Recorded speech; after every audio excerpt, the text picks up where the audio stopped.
আমাদের কোয়েল পাখি ছাউ ফোটার পর আমরা কিন্তু আবার 100 ডিম এনে বসিয়ে দেবো ইনকিউবেটরে। আসসালামু আলাইকুম গাইস, কেমন আছেন আপনারা? আশা করি সবাই ভালো আছেন। আমাদের কিন্তু কিছুদিন আগে কিন্তু 100 আর কি ডিম দিছিলাম, সেখান থেকে 85টা ছাউ বাড়িয়েছিল। তো আজকে আমরা আবারও 100 ডিম আনছি, আনার পর এগুলো সুন্দর মতন ধুয়ে আমরা এগুলো বসিয়ে দেবো ইনকিউবেটরে। এখন এগুলো ডিটল দিয়া এগুলো সুন্দর মতন আগে পরিষ্কার করবো, করার পর ইনকিউবেটরে ইনশাল্লাহ বসিয়ে দিব।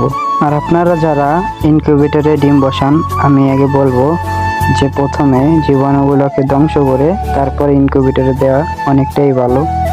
আপনাদের যদি ডেটল থাকে সেই ক্ষেত্রে আপনারা ডেটল দিয়া একটা কাপড় দিয়ে ওইটাকে সুন্দর মতন গায়ে পরিষ্কার করে নেবেন ডিমটা। সেক্ষেত্রে যত জীবাণু আছে সবগুলো কিন্তু মরে যাবে। সেক্ষেত্রে আগে আপনারা ডেটল দিয়ে ভালোভাবে ধুয়ে তারপরে ইনকিউবেটরে দিয়ে দিবেন। আমি এখন এগুলা ধুয়ে সুন্দর মতন ইনকিউবেটরে বসাই দেব।